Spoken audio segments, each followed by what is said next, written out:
복음, 여러분 복음이라고 하면 무슨 생각이 나십니까? 복음.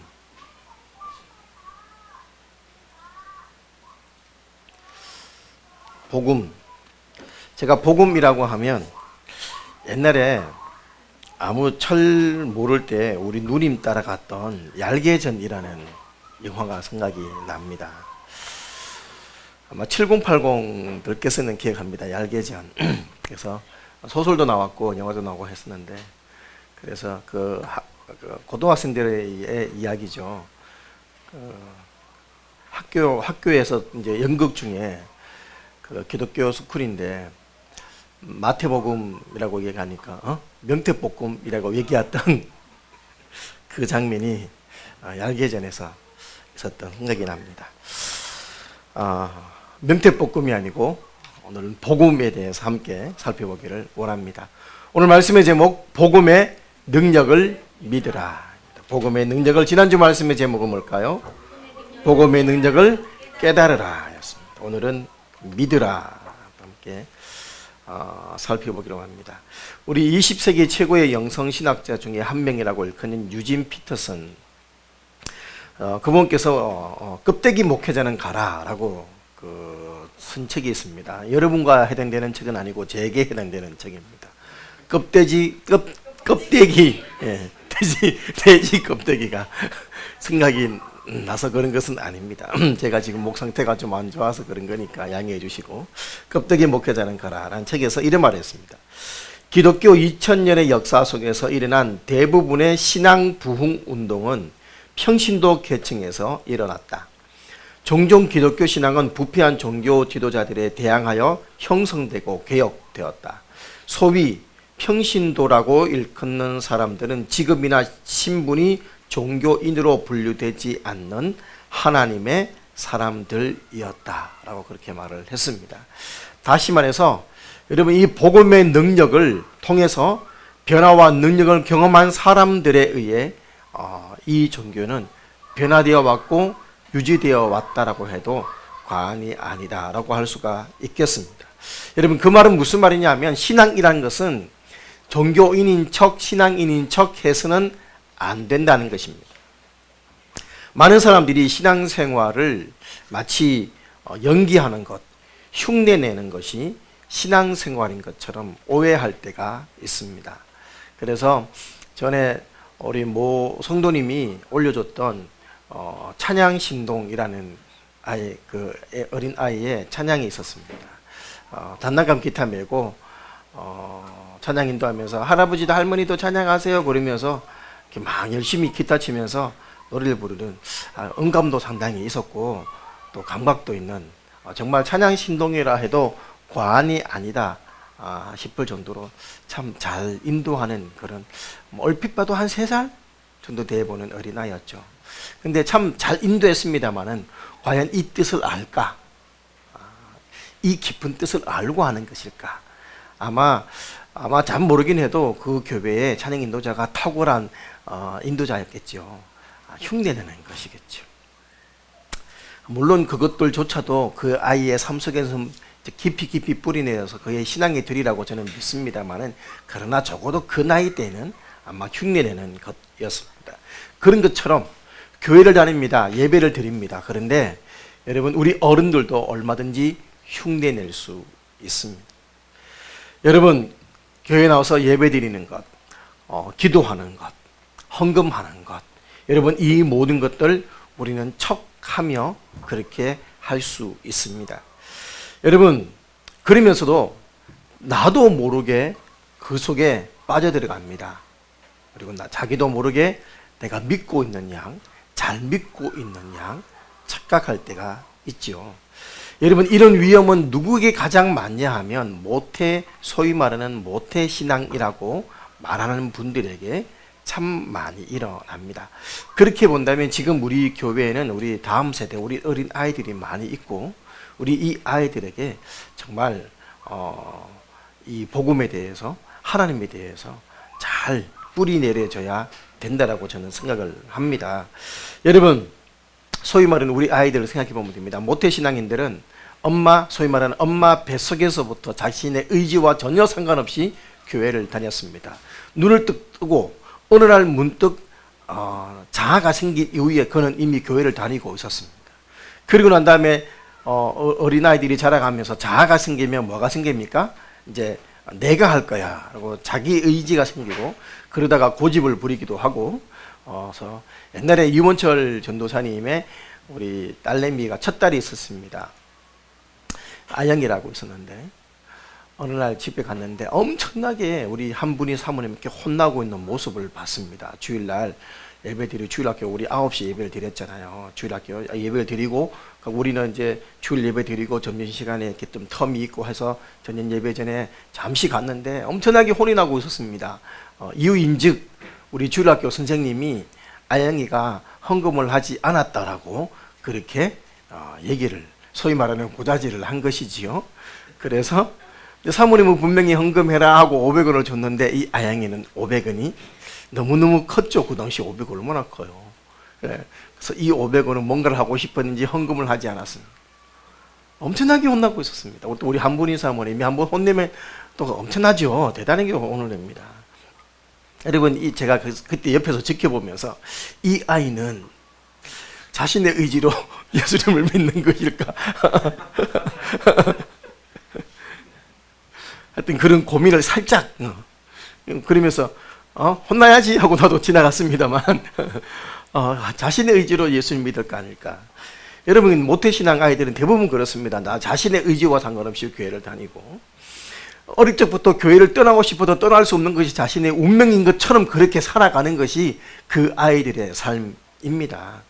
그래서 많은 그 모태신앙 출신의 사람들이 교회를 다니는데 예수님을 인격적으로 만나지 못해서, 또 복음을 듣지만 그 복음이 너무, 우리 현민이만 해도 영접 기도만 벌써 한 30번 했어요.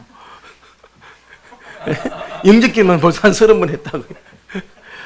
그러니까 이 복음의 내용은 이미 너무 잘 알고, 영접 기도도 수없이 했고, 우리가 흔히 전하는 복음에 의하면 여러분 이미 구원받은, 아마 20번은 더 구원받아도 구원받은 아이인데, 이것이 지식으로 끝나버리는 복음이라면, 그냥 종교 중에 하나로 끝나버리는 그런 삶이라면 인격적인 예수님과 만남은 없는 것입니다.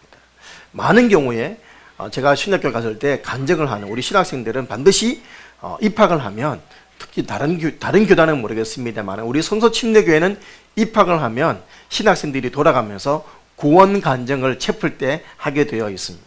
근데 체플을 이렇게 간증을 들어보면 많은 목사님의 자녀들이 거기에 신학교 오는 우리 학생들의 한 절반쯤, 한 40% 정도는 목사님의 자녀들이 많습니다. 근데 그들의 대부분의 간증의 내용은 뭐냐 하면, 어릴 때부터 복음을 들고 교회를 다녔고, 교회는 자신의 삶이었고, 똑같아요. 예수님 영접 기도만 몇 번이나 했다는 많은 얘기를 합니다. 그런데 어느 날 문득 자기가 예수님을 믿지 않고 있었다는 것을 깨달았다라는 고백들을 참 많이 합니다.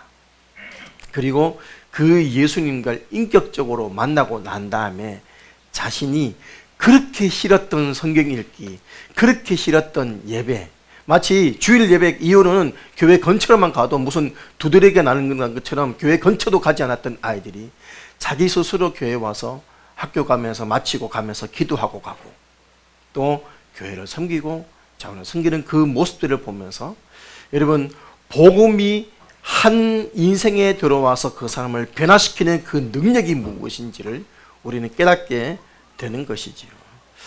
여러분, 이런 모태신앙인들도 예수님을 인격적으로 만나고 복음을 제대로 깨달으면, 십자가의 은혜를 체험하면 자발적인 영적인 헌신들이 일어나게 되는 것이죠. 과거에는 어떻게 하다가 잘못 들어온 조직처럼 마지못해서 교회 다니고 라는 표현보다 교회 끌려오고 라는 표현이 더 적당한 친구들도 아마 있었을 것 같습니다. 지금은 아직은 어리다 보니 재밌지요. 친구들도 있고 재밌지요. 그런데 조금만 더 지나면 아마 교회 친구들보다 더 재밌는 친구들 많이 일어날 겁니다. 그때는 정말 더 많은 갈등들이 하게 될 텐데, 여러분, 이때 복음의 은혜가 필요한 줄 믿습니다. 나도 모르게 하나님 앞에 나와 예배드리는 성도들과 교제하는 삶이 즐거워지는 그런 은혜, 교회가 좋은 은혜. 누구도 핸드폰을 열고 유튜브를 이렇게 보다가 에이 하면서 아빠 핸드폰 좀 줘봐봐. 그래서 왜? 그러니까 아이 좀 줘봐봐. 그래서 줬습니다. 유튜브에서 동영상을 이렇게 보는데 불장난이라는 노래의 동영상을 막, 야 이거 뭐냐? 그러니까 내 폰에는 이게 안 돼. 우리 나이 제한이 걸려 있어서 내 폰에는 이게 안 돼. 너 왜 이거 듣냐? 친구들 다 들으니까. 친구들은 다 그걸 보니까. 여러분 이게 이제 남 얘기가 아닙니다. 여러분도 똑같습니다. 근데 이거를 강제로 하지 마. 이렇게 할 문제는 맞나? 아니냐? 지금도 저는 고민을 하면서 이 아이의 문제를 새벽마다 하나님께 내려놓고 있습니다. 여러분, 정말 그랬던 솔직히 찬양보다 유튜브에 나오는 또 소위 말하는 이제 연예인들이 아이돌의 노래가 더 좋아하는 이 아이들이 찬양의 은혜를 경험하기 시작하고 찬양을 부르기 시작하고 또 찬양이 자신의 음악 목록 즐겨찾기에 들어서게 되는 것. 여러분 왜 그렇게 되느냐? 그 복음 속에 있는 하나님의 사랑을 제대로 깨달았기 때문입니다. 여러분 복음은 우리가 어떻게 구원을 얻을 수 있느냐라는 방법의 문제가 아니라 하나님이 어떻게 나 같은 사람도 구원해 주셨는가라는 이 사랑과 관계가 바로 복음인 것입니다. 그래서 이 복음을 깊이 깨닫는 것이 뭐라고요? 내가 누군지를 깨닫고 나를 위해 하나님이 어떤 희생을 치르는지를 깨닫고 하나님의 날 향한 사랑이 얼마나 큰지를 깨닫는 만큼이 복음의 깊이인 것입니다.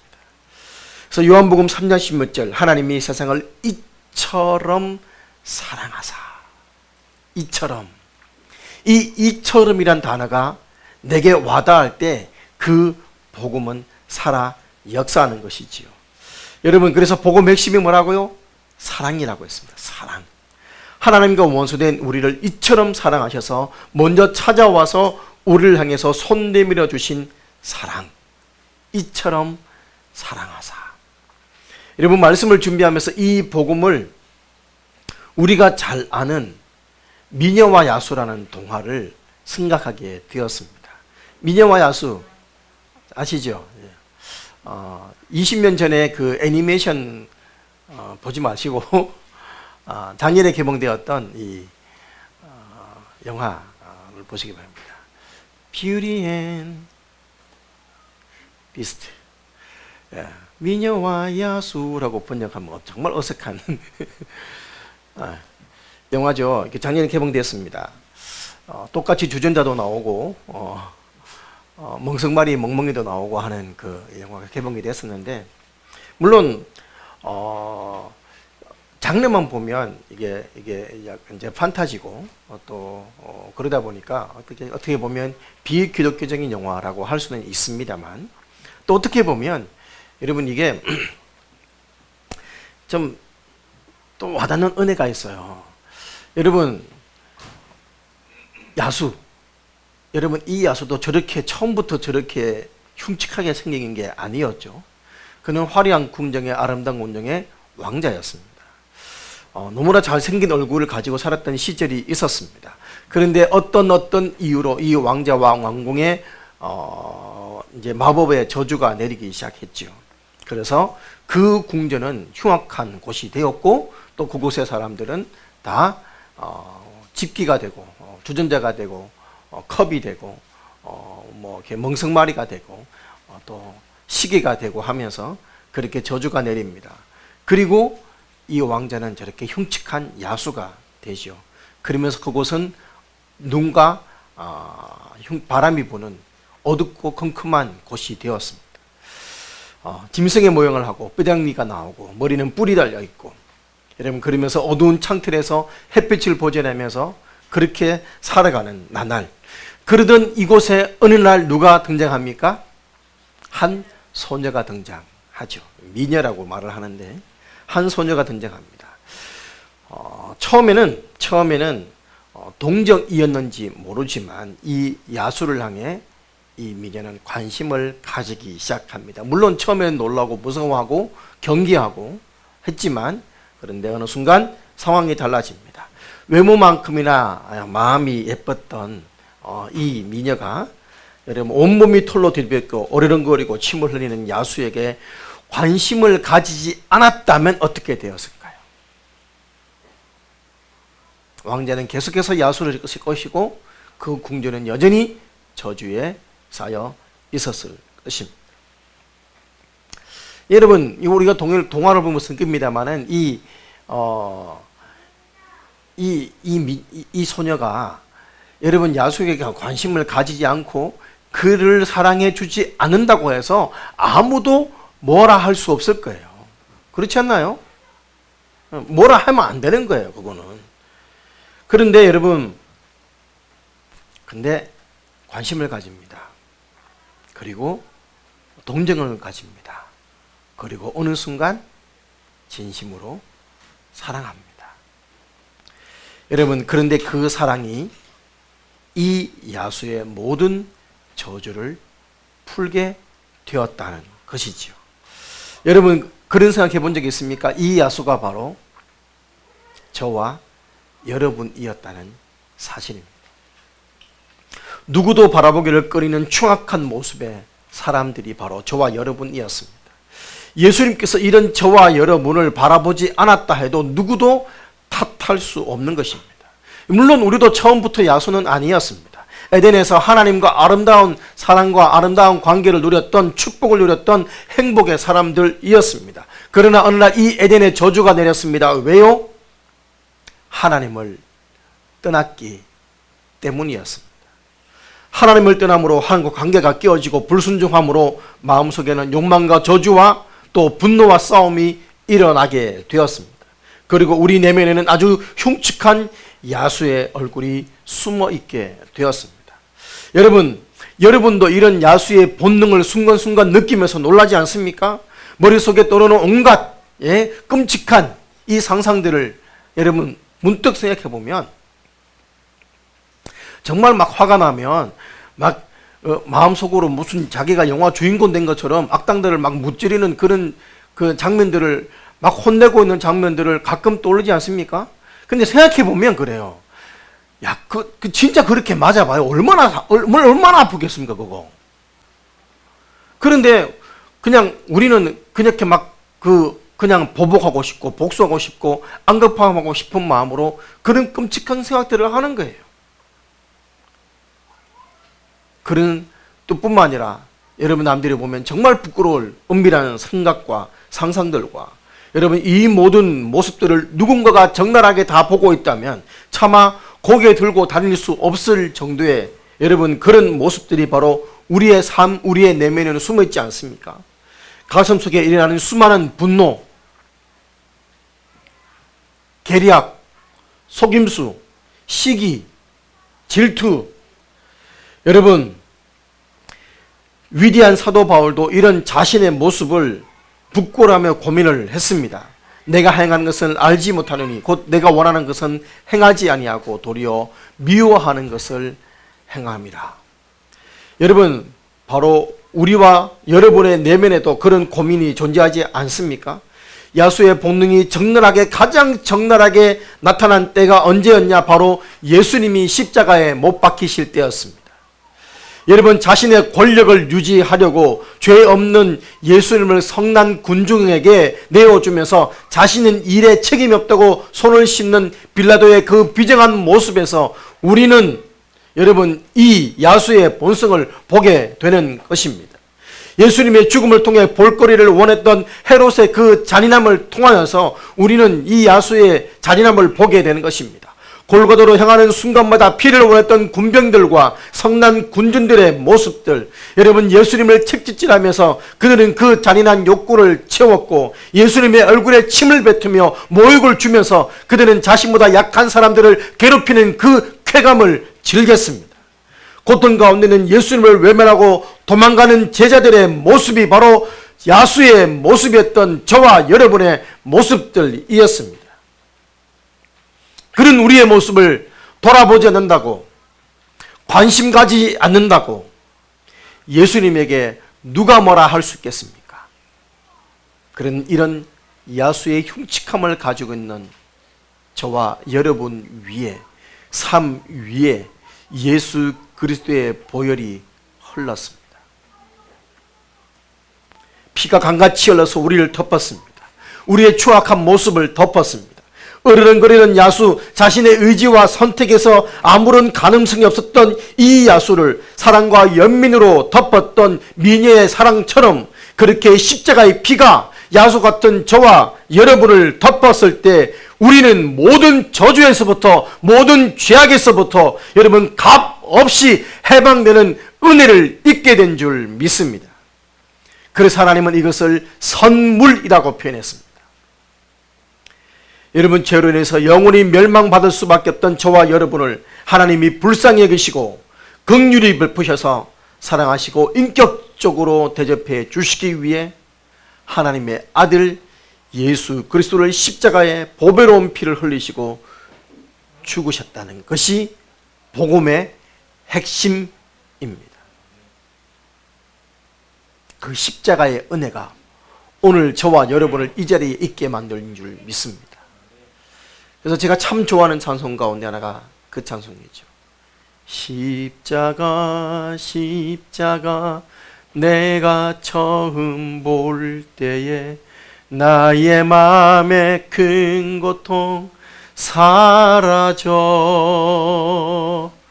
오늘 믿고서 내 눈 밝았네 참 내 기쁨 영원하도다. 아멘. 여러분, 구원 얻는 방법을 아는 것, 이것이 복음의 다가 아닙니다. 죄사 받고 천국 백성이 되었다라고 끝나는 것이 복음이 아닙니다. 여러분, 더욱 중요한 것은 복음 속에는 뭐가 나타났다? 오늘 말씀에 의하면 하나님의 의가 나타났다라고 했습니다. 17절 말씀이죠. 복음에는 하나님의 의가 나타나서 믿음으로 믿음에 이르게 하나니 기록된 바 오직 의인은 믿음으로 말미암아 살리라 함과 같으니라. 여러분, 하나님의 의가 뭡니까? 하나님의 의, 우리가 말하는 하나님의 속성 가운데 의라는 공이라는 성품, 여러분 이것을 뜻하는 것이 아니라 하나님의 오르심, 하나님의 하나님다우심, 하나님의 신실하심, 이것을 하나님의 의라고 합니다. 여러분, 내가 율법을 지키고 내가 여러분 노력하고 내가 의를 고행을 내서 얻을 수 있는 의로움이 아니라 하나님이 나의 의로움이 되신 것입니다. 여러분, 이 17절 말씀을 쉬운 버전으로 읽어드리면, 쉬운 번역으로 읽어드리면 이렇습니다. 복음에는 하나님의 의로움이 나타나 있어서 오직 믿음으로 믿음에 이르게 합니다.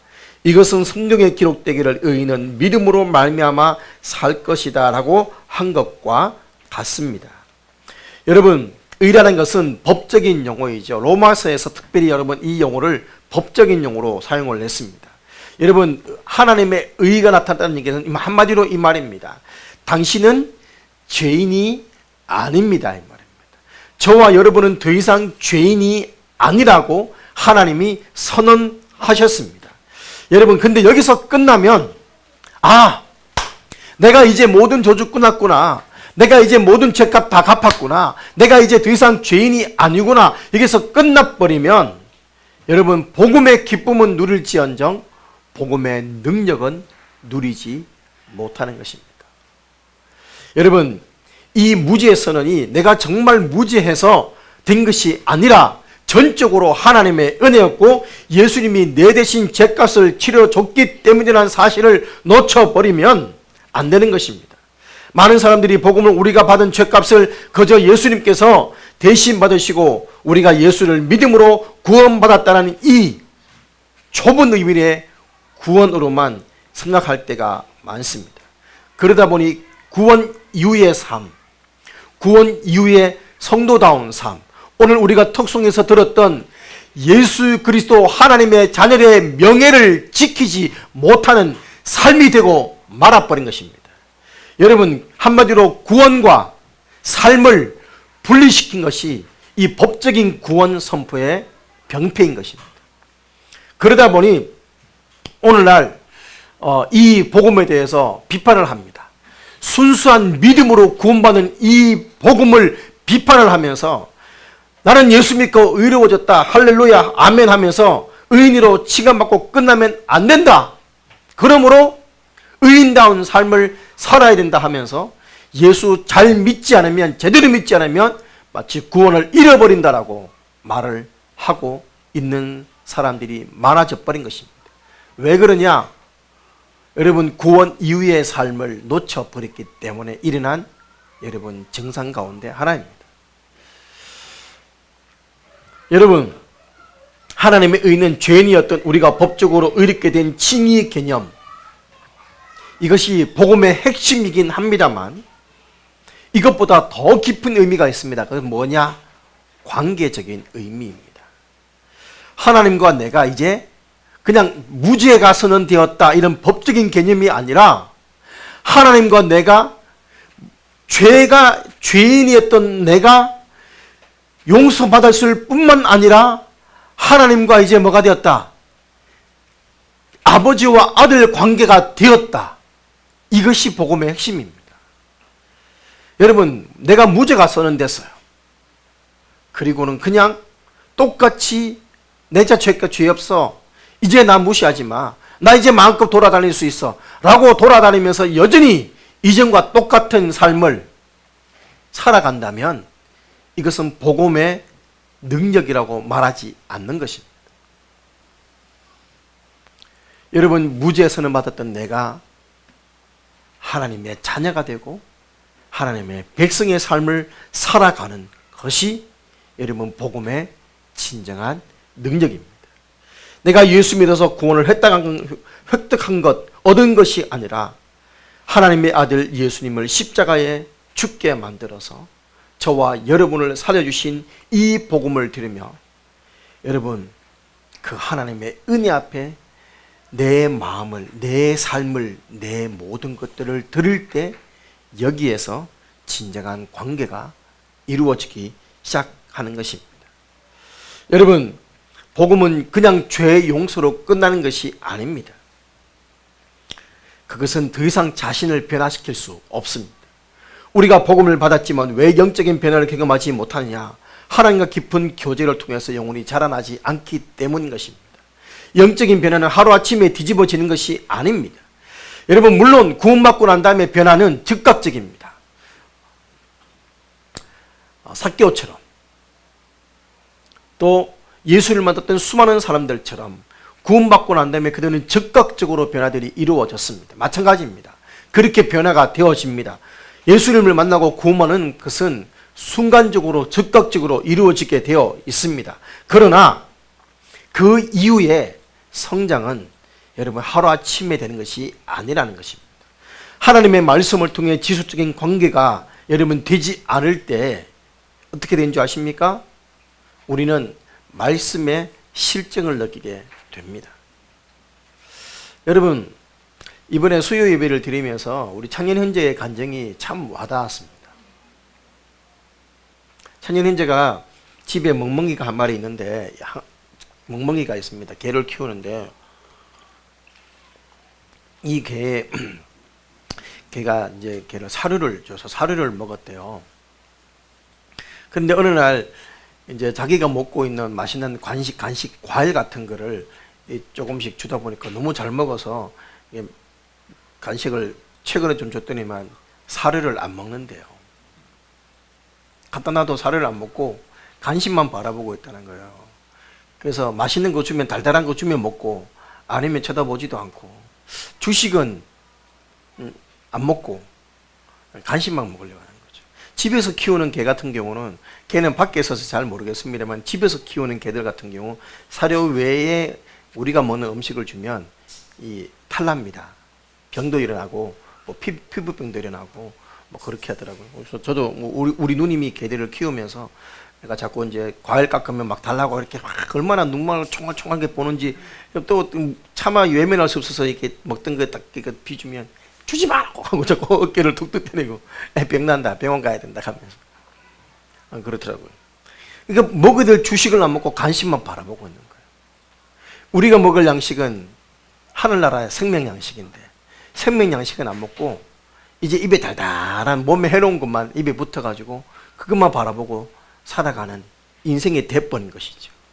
하나님의 말씀을 싫어합니다. 귀를 닫습니다. 그리고 그 말씀 다 알고 있다고 귀를 기울이지 않습니다. 그리고 어느 순간 말씀을 무거운 짐으로 생각하기 시작합니다. 그러면 점점 영혼은 메말라집니다. 굳어집니다. 그리고 어느 순간 죄를 죄로 여기지 않게 됩니다. 그 결과 신앙의 역류는 점점 쌓이는데 소위 말하는 꼰대가 되기 시작합니다. 지적하고 꾸중하고 자신은 안 변하고. 여러분, 변화되지 않으면 변질됩니다. 우리가 예수 그리스도의 십자가의 복음을 통해 구원받았다는 것이 끝나버리면 변질되는 것입니다. 여러분, 시작은 하나님의 자녀로 태어나는 것으로 시작을 했습니다. 그런데 그 자녀의 명예를 지키지 않는 삶이 되면 더 이상 능력은 없는 것입니다. 그러므로 자신의 생명까지 내어주시면서 우리를 구속해 주셨기 때문에 우리의 가치는 여러분 그냥 무죄로 끝났습니다가 아닙니다. 우리는 하나님 짜리가 되었습니다. 왜냐하면 그 복음은 하나님이 죽으셔서 주신 가치이기 때문입니다.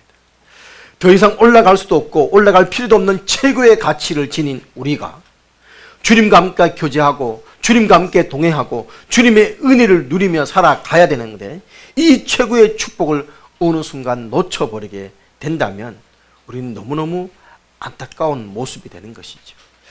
여러분, 예수 그리스도의 십자가 복음을 통해서 하나님의 존재 자체가 자신에게 복이며 그분과의 영적 교제 속에 사는 것이 가장 큰 행복이며 하나님 나라 기업과 소유가 되었다는 사실을 여러분 믿으시기 바랍니다. 여러분, 오직 이 죄악된 세상에서 수많은 유혹을 거부하고 믿음으로 살아갈 때 하나님은 우리와 함께 하시고 우리 인생을 지키시고 붙드시고 우리 속에 진정한 하나님의 공급하시는 영적인 능력이 나타나게 되는 것입니다. 이 은혜와 능력을 체험하지 못하면 그저 침례받고 직분받고 열심히 교회에 봉사하지만 기쁨 없이 감사 없이 그냥 의무감으로 하는 봉사로 끝나게 되는 것이지요. 여러분, 신앙생활은 소위 말하는 사회 로터리 클럽이 아닙니다.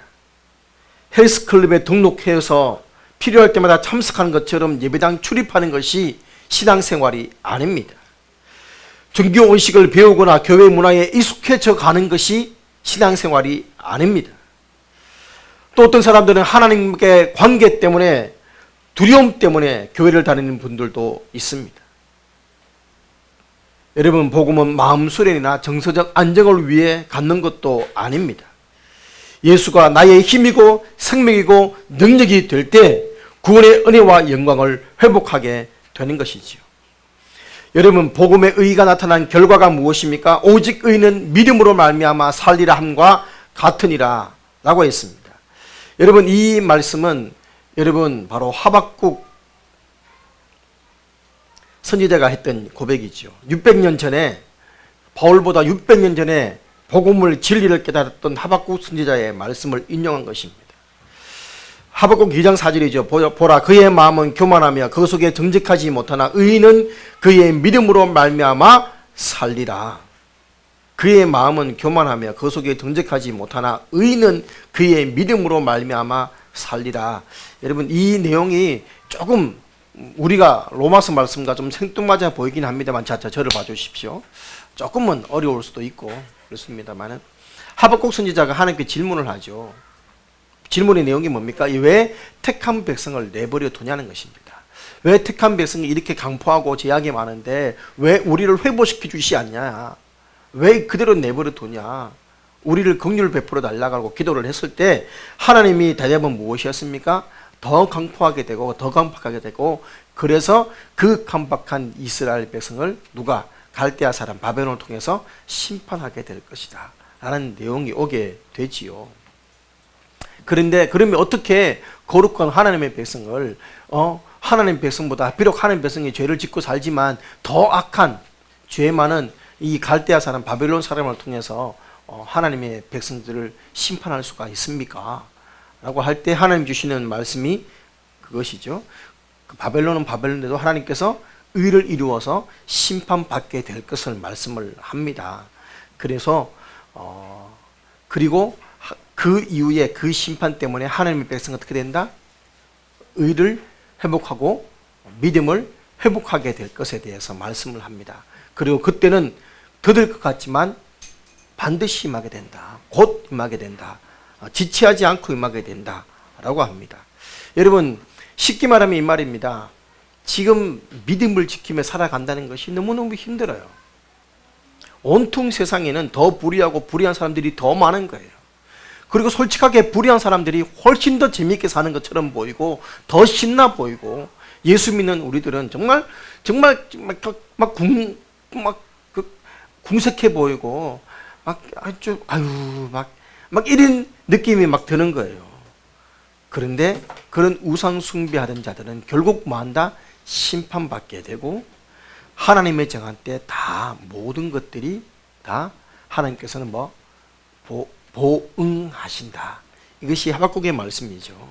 그러므로 힘들 때, 어려울 때, 세상이 더 잘 되는 것 같을 때조차도 하나님의 사람들은 뭐로 살아라?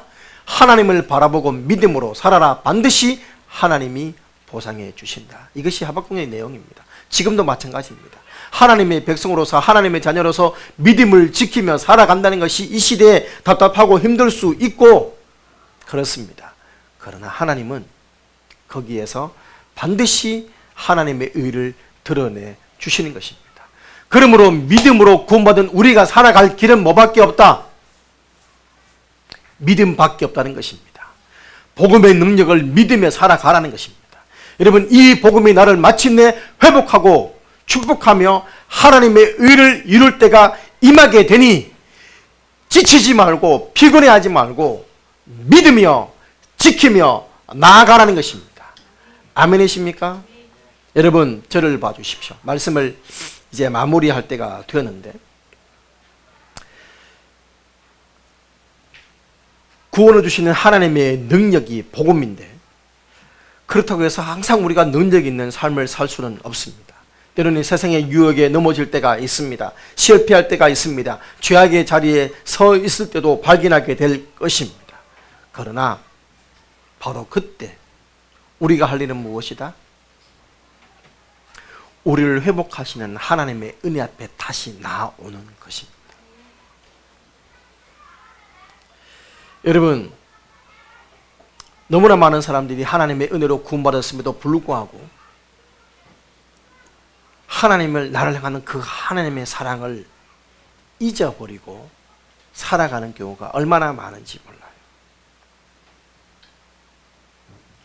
우리가 지난주에 찬양을 했습니다마는 십자가 그 사랑 멀리 떠나서 쓰러진 나의 삶 속에 잊혀진 그 사랑, 하나님의 사랑이 잊혀져 버린 거예요. 그런 이 영적 상태를 정확하게 표현한 내용이 그 다음 구절입니다. 돌 같은 내 마음. 언젠가부터인가 갑박한 삶을 살다 보니 마음이 굳어져 버렸어요. 누군가가 나를 사랑한다는 것도 그런갑다 싶고, 누군가를 사랑하는 것도 지쳐버렸어요. 말은 사랑한다고 하는데, 사랑하는 것은 맞는데 그 사랑을 사랑의 가치로 감안해서 사랑하는 것이 지쳐버렸어. 돌려서 말하지 않고 직설적으로 표현하면 자녀 사랑하지요. 자녀를 사랑하지 않는 부모가 어디 있습니까? 근데 자녀를 신앙인답게 하나님의 뜻 가운데 양육하기에 지쳐버렸어. 그래서 그냥 내 뜻대로, 내 기분대로, 내 성질대로 애들을 양육하고 혼내며 사랑하지요. 그런데 하나님의 마음으로 사랑하고 섬기기보다 그냥 내 감정대로. 왜? 사랑받는 것이, 사랑이 식어버리니 사랑을 줄 수가 없는 거예요. 사랑을 줄 수 없으니 아이들도 마음이 점점 갑박해져 가는 거예요. 같이 짜증내고 같이 화내고 굳어져 버렸습니다. 이런 세상 가운데 하나님의 말씀합니다. 이처럼 사랑하사. 여러분, 하나님의 은혜가, 하나님의 사랑이, 하나님의 감동이 저와 여러분의 돌 같은 마음을 어루만져 주시기를 바랍니다. 여러분, 복음의 핵심이 뭐라고요? 사랑입니다. 돌같이 굳어버린 내 마음을 발견했을 때, 하나님의 그 사랑을 잃어버린 내 모습을 발견했을 때, 문득 돌아보니 말씀과 참 멀어져 있는 인간적인 내 모습을 발견했을 때, 여러분, 복음의 능력을 상실해버린 이 시대를 향해서 세상은 그러므로 다시 하나님과 관계는 의무가 있어야 된다고 표현을 합니다. 복음 무죄로 끝난 것이 아니라 하나님 관계는, 하나님 자녀가 되었기 때문에 하나님 자녀 관계는 의무가 있어야 되고 그 의무대로 살아야 된다고 얘기를 합니다. 그래서 그 의무대로 살지 않으면 제대로 믿는 것이 아니라고 말을 합니다. 참 옳아 보입니다. 물론 맞습니다. 부모 자녀 간에 의무가 있어야 됩니다. 그러나 그 의무도 사랑하기 때문에 생기는 의무이지, 의무만 남으면 또다시 율법으로 돌아가 버리는 거예요. 그래서 지금 이 시대는 믿음으로 구원받았지만 율법으로, 행함으로 의를 지키려는 갈라디아주의가 판을 치는 시대가 되어버렸습니다. 그러나 진정 복음의 능력을 회복하기 위해서는 이 의무가 아니라 바로 그때 돌 같은 내 굳은 마음 속에서 의무로 돌아가라고 외칠 것이 아니라 바로 그럼에도 불구하고 나를 여전히 사랑해 주시는 하나님의 사랑 앞으로 돌아가는 것이 진정한 복음의 능력을 회복하는 것입니다. 그래서 로마서에서 말씀하는 거예요. 죄가 더한 곳에 뭐가 임했다고요? 은혜가 임하나니. 이런 나를 여전히 사랑해 주시는 주님이시구나. 그 사랑을 깨닫고 주님, 나 같은 모습도 사랑해 주시는 거 맞지요? 고백하며 하나님 앞에 부끄러운 모습으로 한 발쭉 나가는 그 사랑의 마음이 복음의 능력을 진정으로 회복시켜 주시는 것입니다.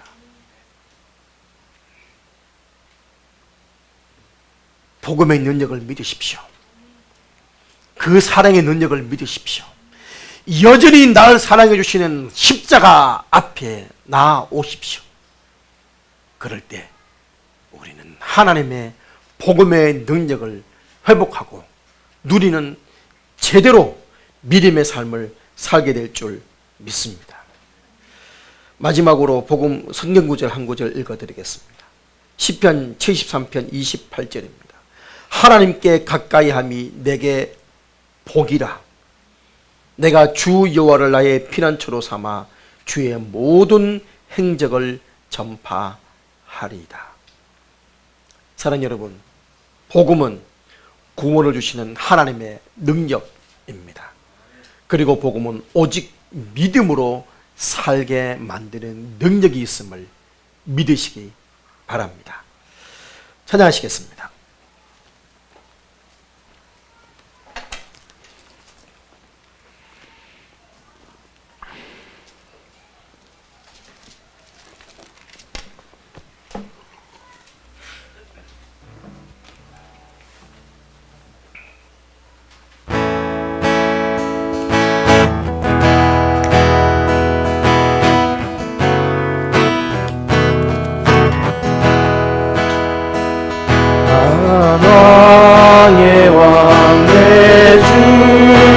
위에서 되고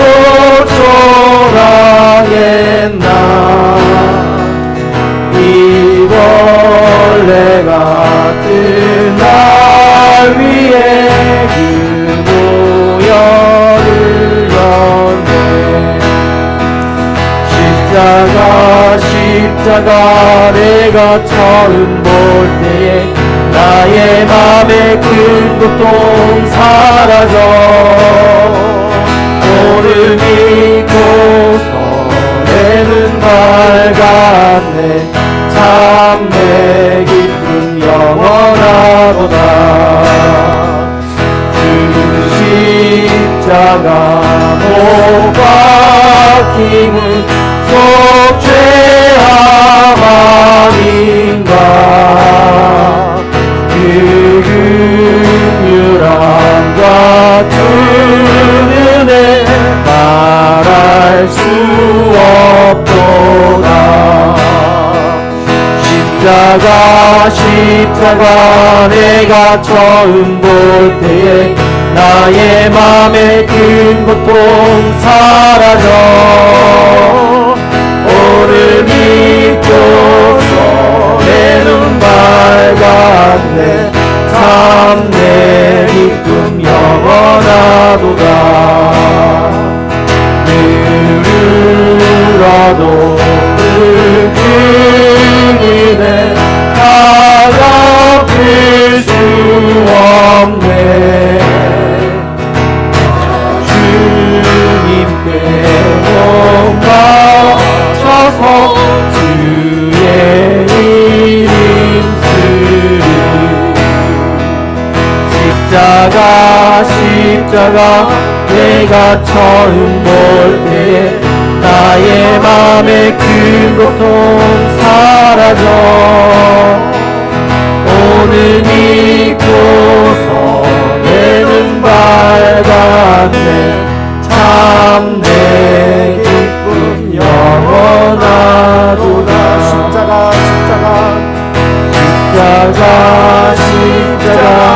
내가 처음 볼 때에 나의 맘에 큰 고통 사라져. 오늘 믿고서 내는 밝았네. 참 내 기쁨 영원하도다.